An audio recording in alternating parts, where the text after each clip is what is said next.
Those shots are being fired on 12th Street. 2 tanks have just moved into that area. This is about the 1967 riot. From Michigan Radio, this is Ashes to Hope, Overcoming the Detroit Riots. I'm Christina Shockley. July 1967 was not just a riot. These people looted from Belle Isle to 8 Mile. After the riots, it was never the same. Many whites in the suburbs are convinced that the riot ruined Detroit. 40 years ago, the riots of 1967 changed the city of Detroit. People changed, landscapes changed, neighbors changed, even music changed. A look at what happened that summer and where we are now on Ashes to Hope, Overcoming the Detroit Riots. First, a look at the latest news headlines.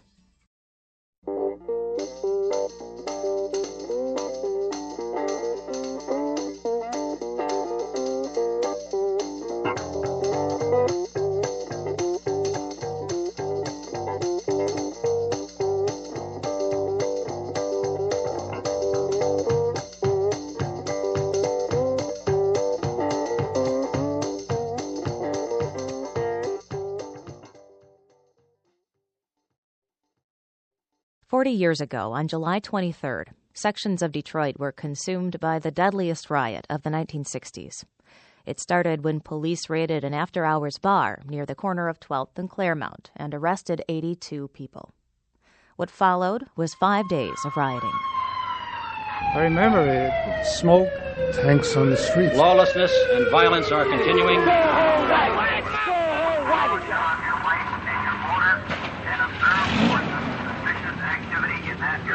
At the end of the 5 days, 43 people were dead, and large areas of the inner city were smoldering in ruin.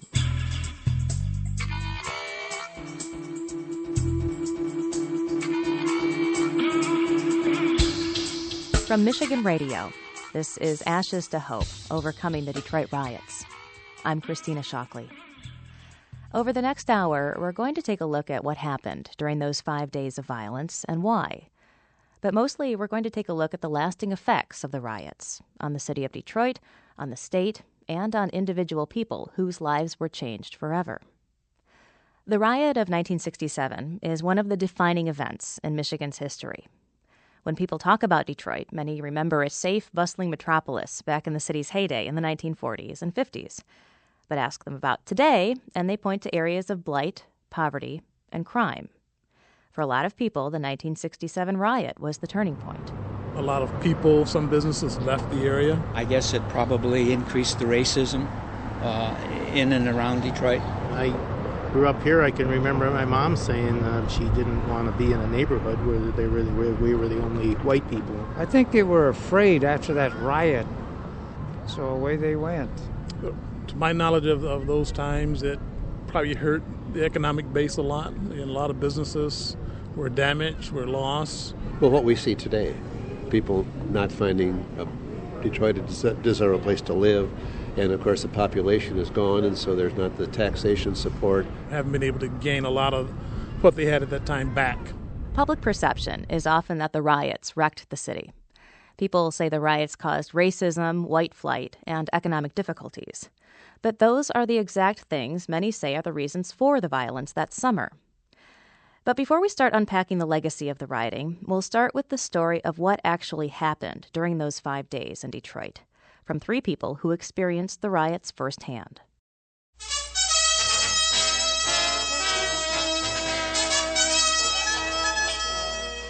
A summer Sunday for most is one of the good things in life. It's a day for picnics, swimming, golf, a drive in the country, a day with friends and family. July 23rd was a Sunday. I got an urgent call that woke me up. They said to get over there as soon as you can because it looks like there's going to be big trouble there. And that was the beginnings, as it turned out, of a ruckus, we'll call it. It was a beautiful, clear day, and I see these plumes of smoke as I'm driving down to my house in northwest Detroit.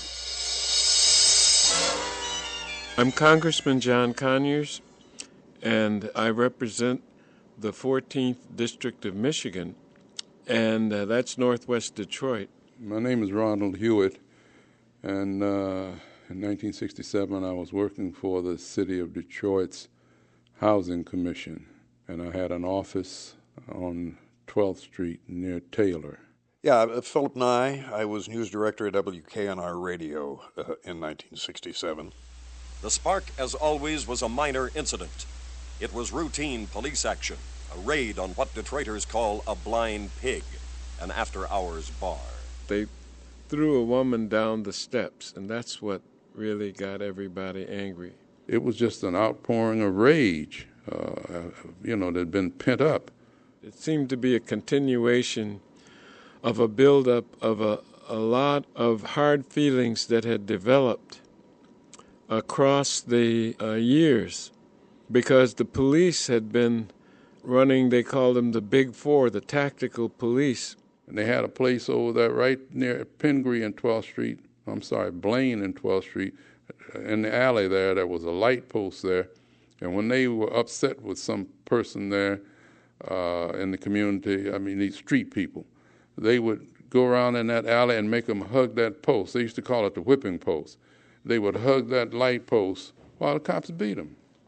I got there that morning, it was Sunday morning, and the great crowd had gathered around. They were looting, they went and broken windows, they had started fires, there were several businesses burning. We don't know, but they just shot one at Holbrook, so stay under cover. All uniformed men, stay under cover.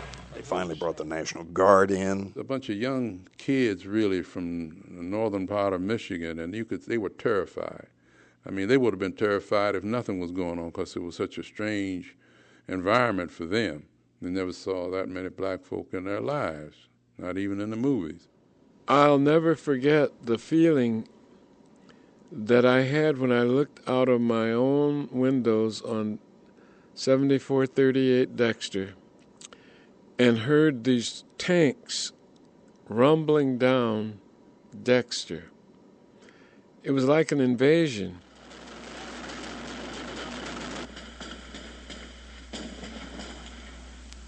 Those shots are being fired on 12th Street. 2 tanks have just moved into that area. Those first shots you heard were 50 caliber. I was standing on the corner, as I remember, and this tank rolled up and started firing at this 3-story apartment building across the street. This area full of snipers tonight. If you listen to that, there was some gunfire in addition to the 50 millimeters that this tank was firing, blowing the porches off of this building because they thought they had seen a sniper over there. Whether they did or not, who knows? But it was a pretty frightening situation.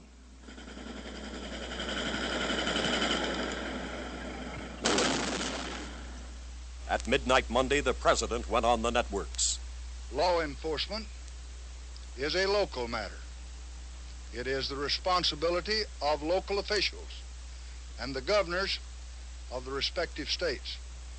The federal government should not intervene except in the most extraordinary circumstances. The fact of the matter, however, is that law and order have broken down in Detroit, Michigan. Now, we already had the police who were stretched to their limit. We had the National Guard, we had the state police, and then we added the U.S. military. They sat for a while at, I think, the fairground and at City Airport before the federal government released them to come in. And once they came in, there were enough of them that they covered the territory, and that stopped it. There started to be meetings and to get together to try to, do some things to give black folk a chance to speak on these issues, as a way of venting their feelings. For the first time, there seems to be somebody listening. It took this to get it, but, now some of them appear to be listening. The Detroit Riot of 1967 was and still is the largest riot of citizens in the history of this country. It hasn't been matched, and I don't say that proudly. A lot of people who even felt it was regrettable felt it was something that had to happen, that you couldn't get, obviously, any attention any other way. And, and in the final analysis, you can't make an omelet unless you break some eggs. On Friday, the last major fire was reported, and on Friday, the president again addressed the nation. There is no American right to loot stores, or to burn buildings, or to fire rifles from the rooftops. That is crime, and crime must be dealt with forcefully and swiftly and certainly.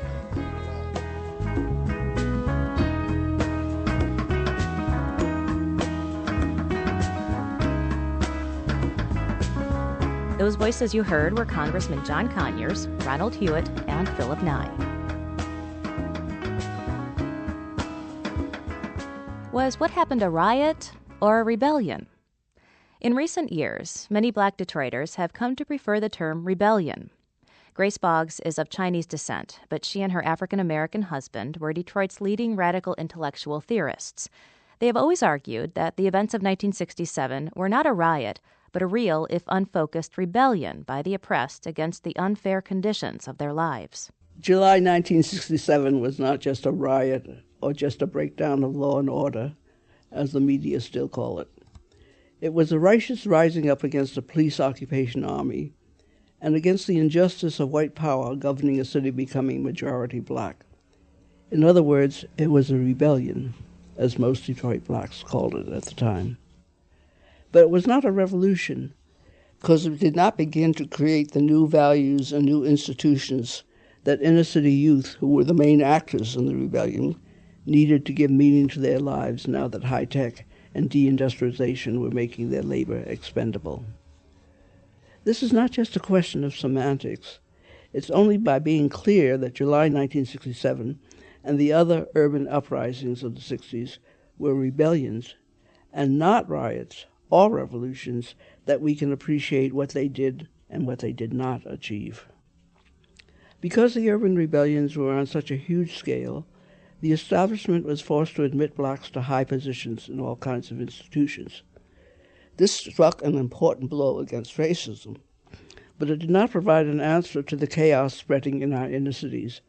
This would require the projection of a radical revolution in values, from a society idolizing economic growth to one honoring community and our relationships with one another. That is why we founded Detroit Summer 14 years ago, to involve young people in rebuilding, redefining, and respiriting the city from the ground up. Grace Lee Boggs is the founder of Detroit Summer, a group focused on restoring Detroit through local cooperation. Their latest project, Detroit City of Hope, is a campaign to transform grief into hope by uniting grassroots groups in Detroit in remembrance of the violence in the summer of 1967.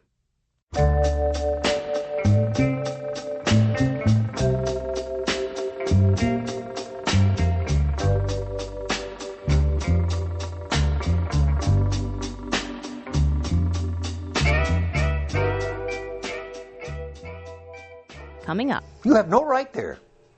No right. Why do you say that? Because there's no place for it. They don't want you down there. Who's they? The people who live there. I live there. Disagreement over who has a place in Detroit lives on in a family argument between a granddaughter and a grandfather who was a police officer during the rioting. That story in about 10 minutes on Ashes to Hope.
From Michigan Radio, this is Ashes to Hope.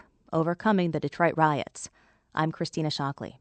I overheard a conversation between two push them back into the fire. One police officer, they have no concern for us. a white officer, was commenting. After the riots, whole city blocks were gone. The lasting impact for me is I lost my dad. And it was never the same for me.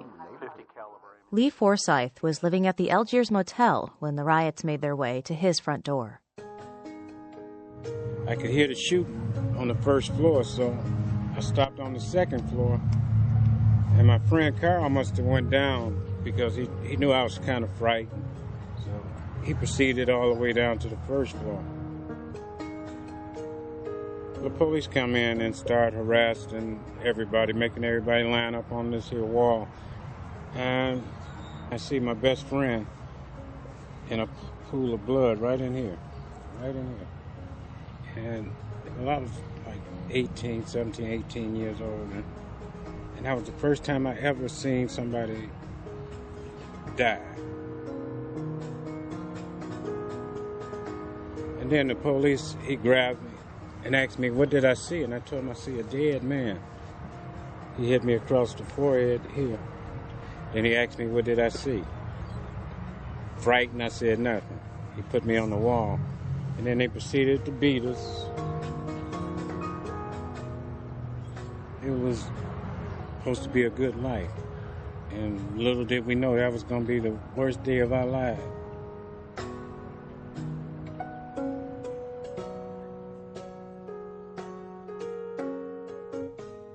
In 1967, the Detroit Police Department was overwhelmingly white.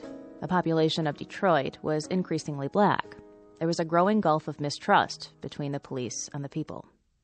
Today, there are a lot more African Americans on the police force, but the gulf of distrust remains.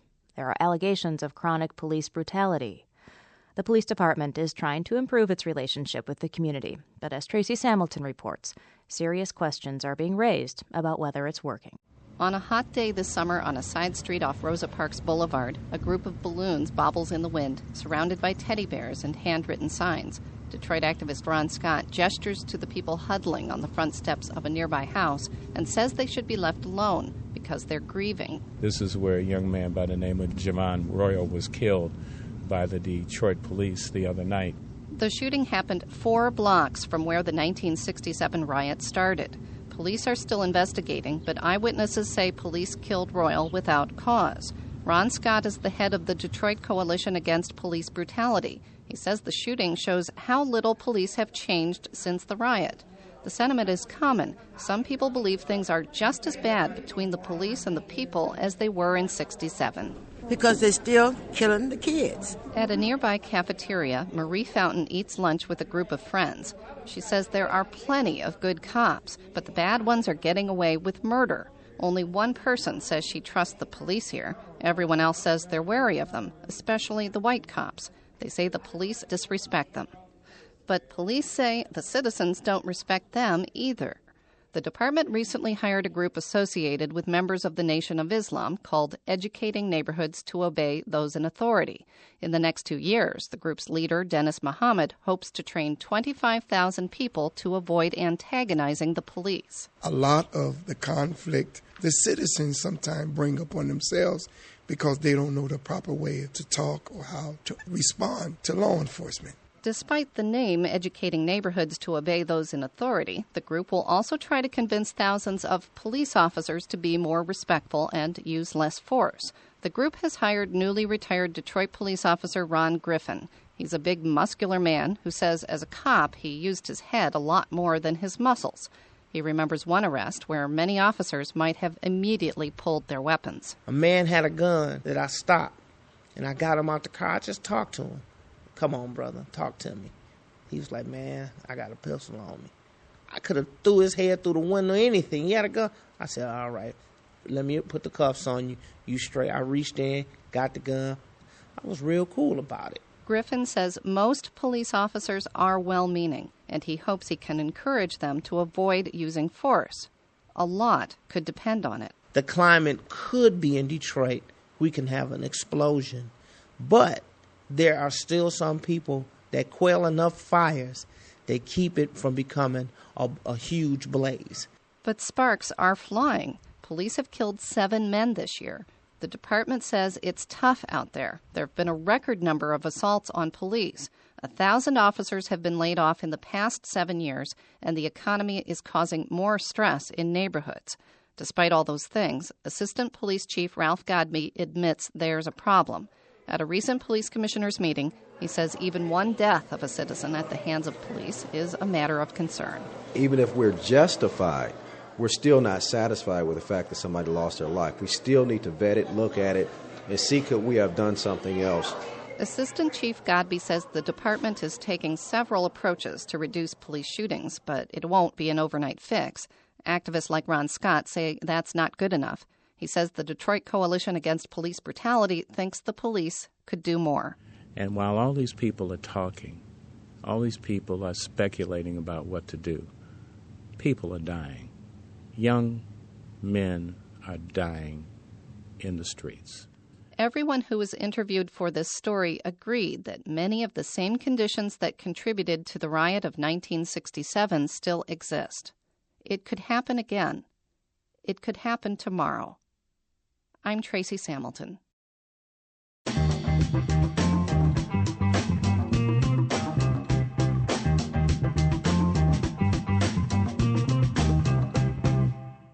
Here's a story about a man who moved his family out of Detroit in the summer of 1967 and his oldest grandchild, who lives in the city today. The grandfather is Dan O'Mara. He was a police officer in Detroit during the riot. The grandchild is reporter Sarah Hewlett. My grandfather has a gift for argument. In his younger days, he moonlighted for labor legend Jimmy Hoffa. As my granddad puts it, he was hired to stir things up at meetings. These days, he mostly stirs things up at his kitchen table with whatever family member is sitting next to him. Recently, that family member was me. We were talking about the fact that I live in Detroit. I think of my decision to live there as an investment in the most historic and interesting city in Michigan. My grandfather does not see it that way. Oh, I think you're a fool. I do. My granddad has a similarly blunt assessment about his decision to move his family out of Detroit in 1967. He says the block on the city's northwest side, where the O'Mara clan lived, was not exactly a tight-knit community. Nobody got along. Fighting bunch of bastards. Part of the reason for the acrimony was that my grandparents had 12 kids on their 40-foot lot. He says their neighbor on one side put up a hedge to keep those kids from running into his yard, but hedges can be jumped. So what does he do? Puts some barbed wire through there. Barbed wire.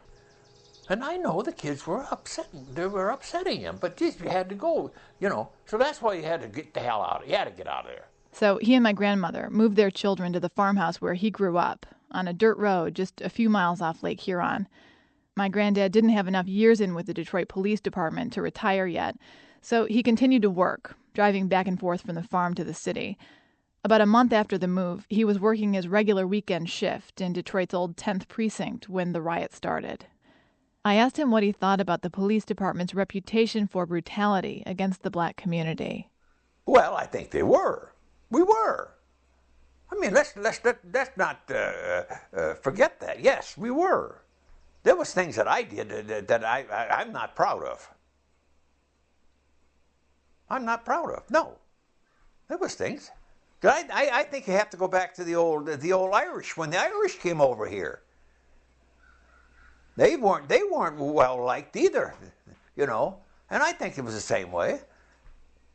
The stereotyping of a whole community was something my grandfather could relate to as a grandchild of Irish immigrants. But it was a way of thinking in the police force that he took part in, even if he recognized its bigotry. I don't know why we didn't get along better with them. Well, we didn't. They were troublemakers.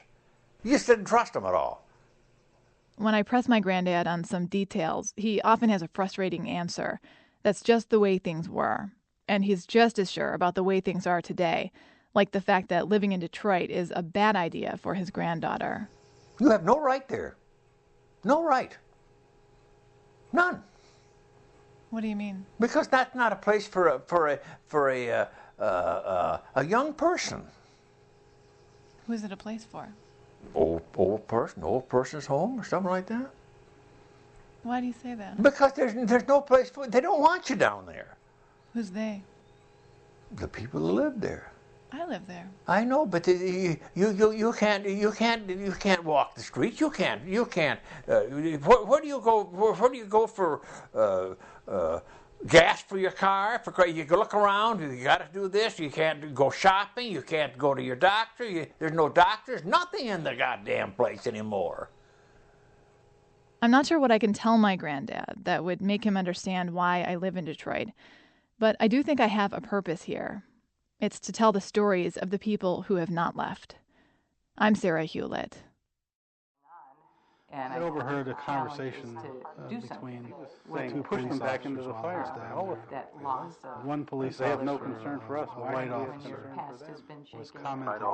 After the riots, whole city blocks were gone. The lasting impact for me is I lost my dad. and it was never the same for me. Ivory Williams was 17 years old in 1967. Mama Clay Brooks, she was my grandmother. She's the one that instilled the values and principles that I feel I have today.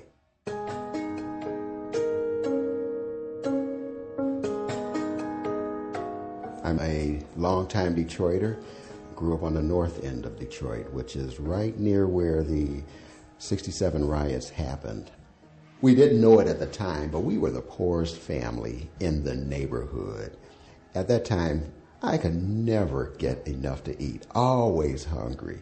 We would borrow from every house in the neighborhood, cup of sugar, milk, anything.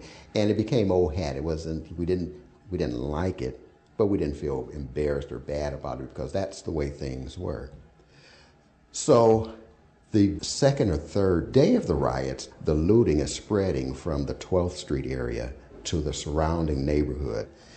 And what happened was, 2 or 3 days in, we weren't going anywhere. We were staying close to home. And we were sitting on the front porch with my grandma. And a group of people came down the street, 4 or 5 men carrying boxes and bags of goodies that they had looted from these stores on Oakland. They knew about our family. They knew Mama Clay Brooks, and so they came in and they turned right into our house. Smiles on their faces, look, Mama Clay Brooks, we've got some goodies for you. And she stood up and she walked to the front of the porch and she said, no, don't bring that stuff in here. We don't want nothing that's been stolen or taken from others. Me, I'm halfway out of my seat to help them bring those groceries in, because wow, food. But when they left, she told us that it's never right to do wrong. And that stayed with me to this day. There are opportunities to not do the right thing, but you have a choice.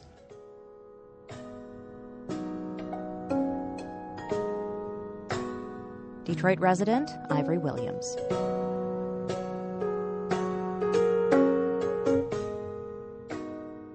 Just about everyone who lived in or near Detroit at the time has a story of how they were changed by that summer. Some of those people were musicians. As Jennifer Guerra reports, the rioting changed the Detroit sound. If you turned on the radio in 1965, this was the sound coming out of Detroit.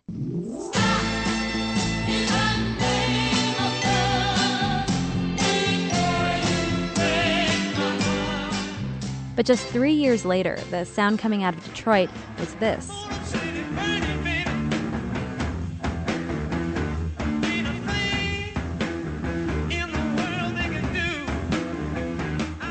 The first song by the Supremes is classic Motown. The second is by the band the MC5. It's a remake of John Lee Hooker's Motor City is Burning. Hard to believe the sound of Detroit changed that much in 3 years.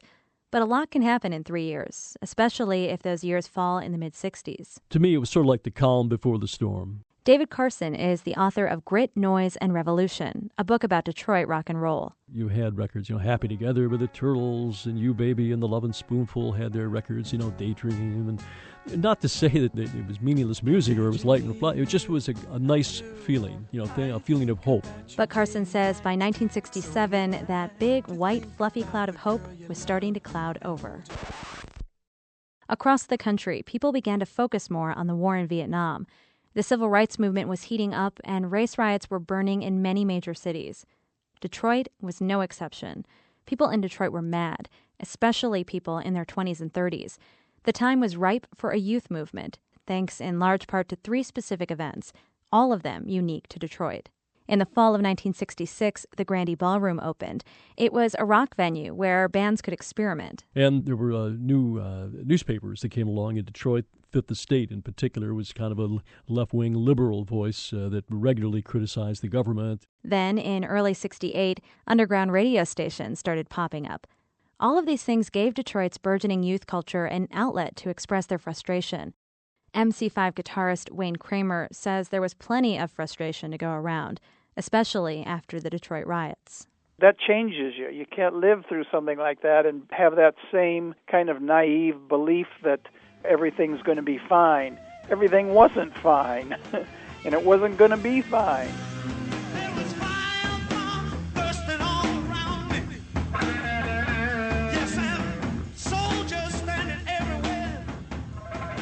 Kramer says when he saw his city at war, it made him realize something needed to change. The MC5's role was as the underground news service, as messengers.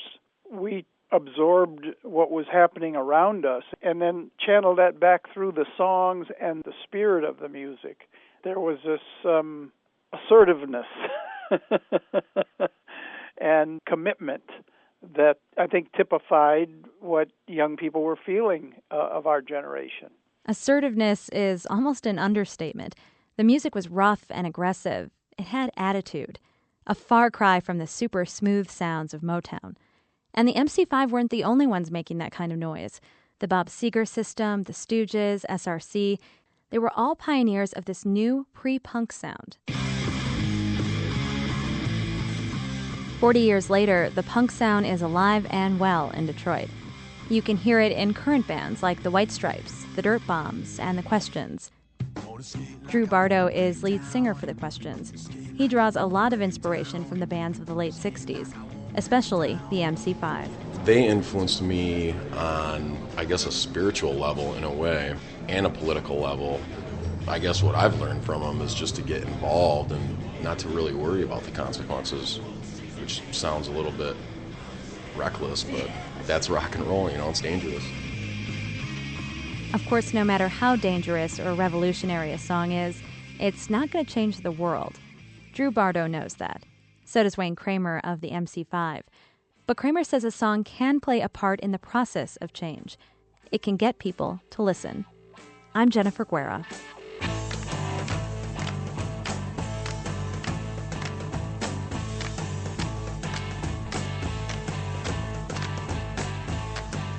Some of the white families that have left Detroit are now making their exit complete. They're having their dead ancestors dug up and moved from Detroit cemeteries to the suburbs. Coming up, we'll take a look at the roots of white flight. Many, many whites in the suburbs are convinced that the riot ruined Detroit. The myths and realities of white flight when Ashes to Hope continues.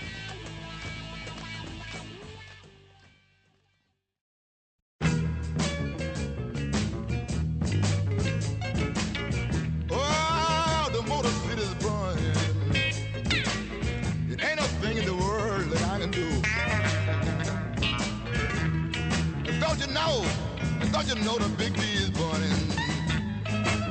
Ain't a thing in the world that Johnny can do.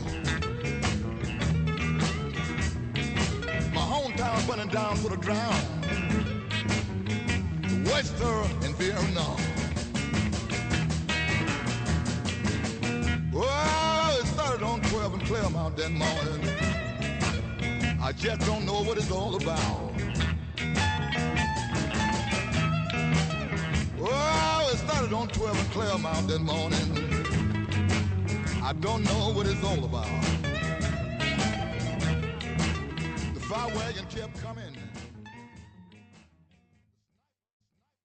It's Ashes to Hope from Michigan Radio. Before the '67 riot, blacks were still a minority in Detroit. But so many white families moved out in the years following that blacks quickly became the majority. Today, the city is more than 80% black. Vincent Duffy has this look at the white flight from Detroit. White families started moving out of Detroit long before the riot. In fact, the exodus began right after World War II, and by the early 1960s, about 20,000 whites left Detroit every year. Then came the riot, and that number doubled, and it doubled again the year after that, so that by 1968, 80,000 white people moved out. Kevin Boyle is a history professor at The Ohio State University who studies Detroit in the 1960s. He says even though the city's white flight began long before the riot, that's what people point to as the reason so many fled. And so if you go out to the white suburbs today, you go out to Warren, St. Clair Shores, Livonia, what you're going to hear over and over again from whites is that Detroit was this wonderful city in the 1940s and 1950s, but then came the riot and the city was destroyed. Well, that's not true. Detroit wasn't a wonderful city in the 1940s and the 1950s. It was always a troubled place. But many, many whites in the suburbs are convinced that the riot ruined Detroit. Boyle says the reason is that after the riot, a combination of racism and concern about falling property values created an irresistible panic among whites. Realtors would try to send signals to whites in neighborhoods where African Americans hadn't moved in, that in fact African Americans were moving in. So you put a kid on the street riding his bike down the street, a black kid you hire, or you hire an African American woman to push the stroller, and what that does is it triggers the rumors, oh, they've moved onto our block, and that's what induces the panic. And real estate companies took advantage of that panic to cash in by block busting, making a commission on each house as whole neighborhoods turned over. There are stories about vandalism and threats against the first black families to move into previously white neighborhoods, but for most black families, the transition was not so dramatic. Henry White is a black man who bought homes in mostly white neighborhoods twice, hoping to get his kids in better schools. Today, the Whites live on a typical suburban street in Southfield. He's never had any problems with his white neighbors, but he did watch them slowly move away. There is this perception, if a black family move in or the neighborhood becomes more black, then it's going to deteriorate. It's almost like a self-fulfilling prophecy. If someone is going to sell their home and try to get what they can and get out, they probably will take less. And I believe that realtors take advantage of that. You got to get out while you can because they're moving in. That get out while you can mentality was intense in the years following the riot. In 1967, Pam Clark and her parents lived in the same Detroit neighborhood where her grandparents grew up. When her father heard about the riot, he drove to her job and made her come home. Before the next summer arrived, the Clarks moved from Detroit to South Lyon. I do know that the neighborhoods around us were beginning to be integrated. So I'm sure that was somewhat on their mind when they made that decision, and I'm sure the riots just added to it. Lots of big cities have experienced white flight, but the riot put Detroit's in overdrive. It generated a fear, and that fear, combined with racism, blockbusting, and court-ordered school busing, drained the city of its white population. Clark feels because Detroit was historically segregated, it was set up for white flight. And so rather than having an eventual integration of the races in neighborhoods, you had families fleeing because of this whole mindset that Detroit had had since, the turn of the century, I guess. And that mindset continues. Recent census data indicate that the new flight from Detroit is among middle-class black families, and as they move into Detroit's suburbs, white families continue to move farther away. I'm Vincent Duffy.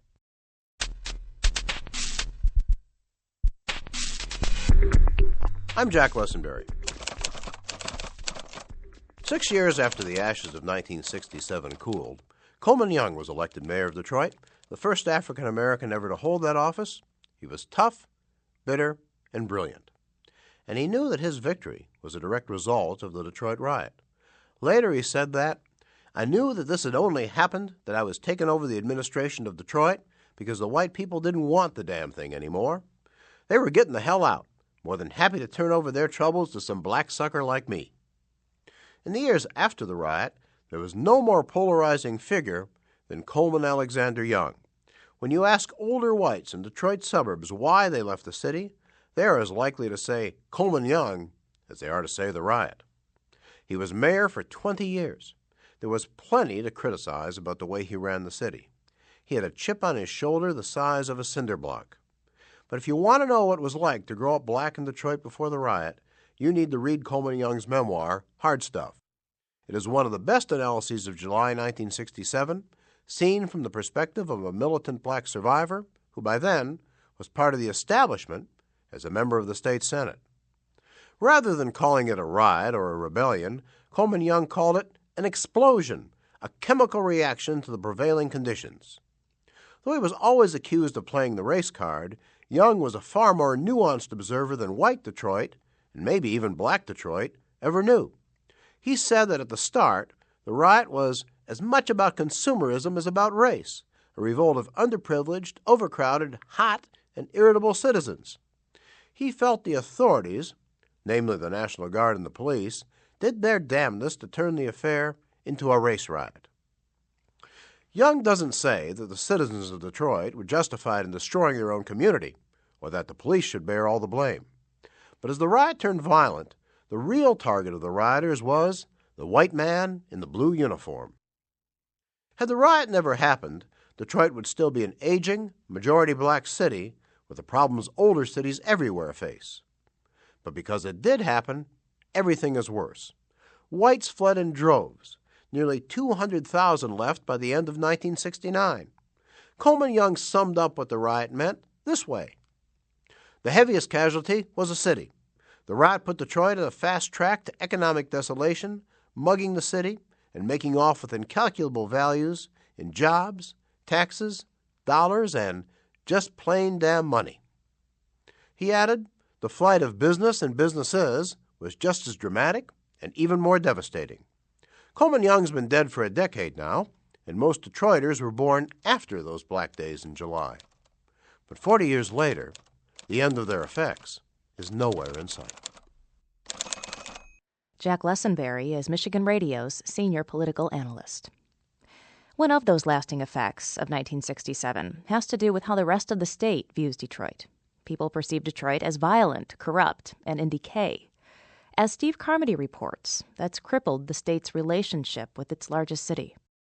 Perception and reality. When it comes to how the rest of the state views its largest city, the perception can be quite striking. For example, when freshman Congressman Tim Walberg was a guest on a Lansing radio station talk show last March, he drew a comparison between Detroit and Iraq. That 80 to 85%, in a conservative fashion, of the country is reasonably under control, at least as well as Detroit or Chicago or any of our other big cities. That's an encouraging sign. Now, I've never heard Iraq compared to Detroit before. Well, in fact, in many places, it's as safe and cared for as Detroit. Walberg insists he was just quoting Michigan soldiers who served in Iraq, and the intent was to relate how parts of the country are relatively peaceful. Still, the casual comparison of Michigan's largest city to a war zone can be a little jarring. I was stunned. That's Jack Ebling. It was on his show on WILS that Walberg made his Detroit-Iraq comment. I've never been to Iraq. I don't know what the situation is there. But I would think when you have a situation with 3,500 Americans being killed over a 5-year period, that's not exactly what I sense when I go to Detroit. But Ebling concedes many of his mid-Michigan listeners do perceive Detroit as a kind of war zone, a perception reinforced by photos of soldiers patrolling the city streets 40 years ago. Lansing State Journal columnist John Snyder says the lingering images of the '67 riot colors Detroit's relationship with the rest of the state. When, for example, it comes time to dole out money, the legislators, sometimes pressured by their out-of-Detroit constituents to sort of, almost kind of punish Detroit sometimes for being Detroit. Snyder says that not only hurts Detroit, but the state as a whole. Dr. Joe Darden is an urban and social geographer at Michigan State University. He's made studying Detroit and the state's African-American population his life's work. Darden says much of Detroit's image problem today stems from the negative images of its past, including the '67 riot. Those who have a more positive image of Detroit are those who know most about it. I think that the least one knows about it, the more the stereotype comes out in a negative way. So, perhaps after 40 years, Detroit simply needs a new public relations approach, not to woo the rest of the nation, but to convince its fellow Michiganders the city is not a dangerous place. Michael Lane is with Marks Lane Public Relations, one of the state's largest public relations firms. You know, they've come up with various slogans and logos. It's not a matter of sloganeering and creating, beautiful graphics. It's reality on the ground. Sitting in his 18th floor office overlooking the city's waterfront, Detroit Regional Chamber President Richard Blouse acknowledges the perception problem the city has with the rest of the state. He is optimistic the fading memories of the '67 riot are being eclipsed with more positive images. For example, he points to the recent successes of the city's sports franchises. Still, Blouse admits Detroit's future is tied to the perception the rest of the state has towards the city. I think we have to care. We would really hope that somebody in Grand Rapids would speak very positively about Detroit and this region, just as I would of Grand Rapids and what is happening there. I can't emphasize this enough. We're all in this together. I'm Steve Carmody.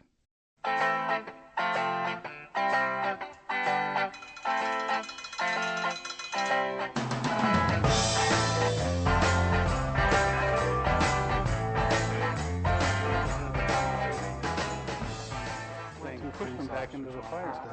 That loss of One police, they have no concern for us. White officer was commenting. After the riots, whole city blocks were gone. The lasting impact for me is I lost my dad. And it was never the same for me. Donna Daines was in her early 20s in 1967. I grew up in Highland Park, Michigan. On my particular street, there were 21 kids. Everyone had bikes. We could ride to the library. We could ride up to Tom's Market on the corner of Woodward Avenue. It was an idyllic place to grow up from my point of view. When that whole period of the riots happened, it just seemed to me that that neighborhood turned from dappled green into grit. There were helicopters going over, low overhead. There were Jeeps and National Guards people rumbling up and down our alley. I mean, it was our alley. This was our universe. It was never the same for me. And, intellectually you can say, okay, this is still the same place, but for me, there was sort of a little tectonic shift that changed things. And from that point on, I was eager to live somewhere else as an adult. For the last 30-odd years, I've lived in Battle Creek, Michigan, which in many ways is very much like the Highland Park that I knew before those riots. To see my kids hop on their bikes and ride off in the neighborhood, it was sort of like, oh, okay, this does still exist. And there is a possibility that I can give this to another generation.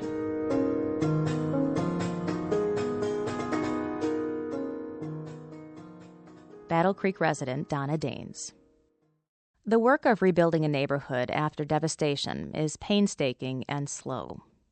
The Detroit neighborhood near the intersection where the 1967 riot began is still struggling. Babies born to mothers in this neighborhood die at an alarming rate, and jobs are hard to come by. But it's also a neighborhood that has some attractive assets, including its proximity to large employers and more stable neighborhoods. Sarah Hewlett reports on efforts to get the area back on its feet. If you walk into the Joseph Williams Recreation Center on Rosa Parks Boulevard, you would never know that Detroit is a city struggling with population loss. The rec center is popular with all ages, but the seniors who come here are especially devoted. They mostly come to play cards. On a recent afternoon, Curtis Martin was schooling a younger man in a game of coon can. Now these, okay, trade. Martin was born and raised in Detroit. He was 34 years old when the streets of his neighborhood erupted in violence during the summer of 1967. He says in the years after that, promises were made to the neighborhood. And Martin says for a while, corporate leaders like Henry Ford II made good on them. Ford put on a hardcore program. He said, we don't care if you can read, write, or what. All we want to do is put you to work so you won't be tearing up everything. Come on out and get a job, anybody.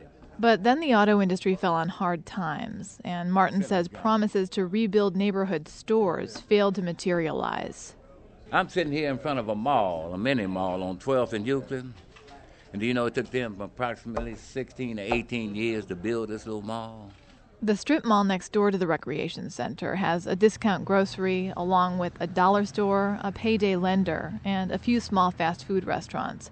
But there's nowhere near the variety of goods and services you used to be able to buy on 12th Street. Just ask Tilly Foster.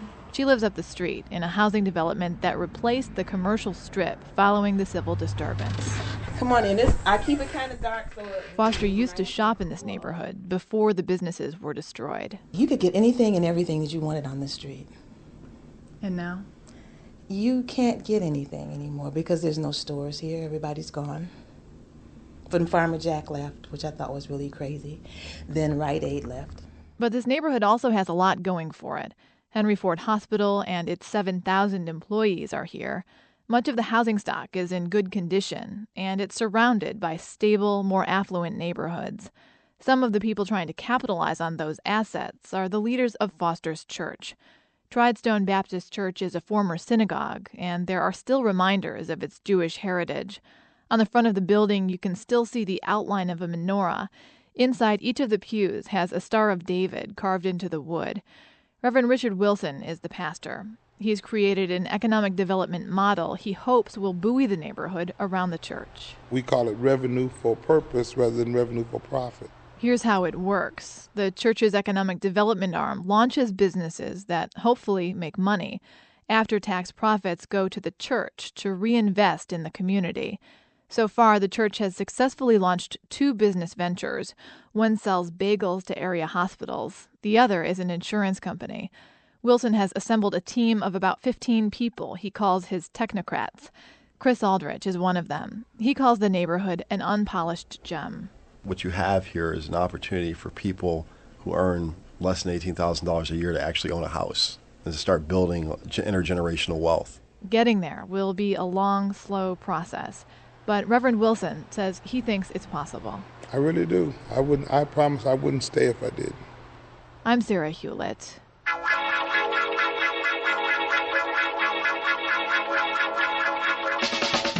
The riots, did they hurt Detroit? Sure they did, but those days are over. When I look around at this beautiful river walk, I'm very impressed.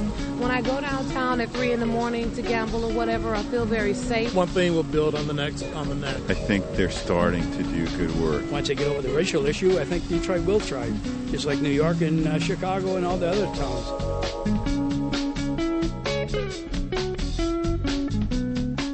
Ashes to Hope, Overcoming the Detroit Riots was produced by Tamar Charney and Vincent Duffy, with help from Jennifer Guerra and Lester Graham. Production assistance from Zoe Clark, Catherine Gorman, and Brendan Lemon. Reporting by Steve Carmody, Vincent Duffy, Jennifer Guerra, Sarah Hewlett, and Tracy Samilton. Dustin Dwyer produced the historical montage. Richie Duchamp and Maria Howes produced the first-person memories. Special thanks to WXYZ-TV Detroit, the Walter P. Reuther Library, Wayne State University, Philip Nye, and Jack Russenberry. I'm Christina Shockley. This documentary is a production of Michigan Radio, a broadcasting service of the University of Michigan.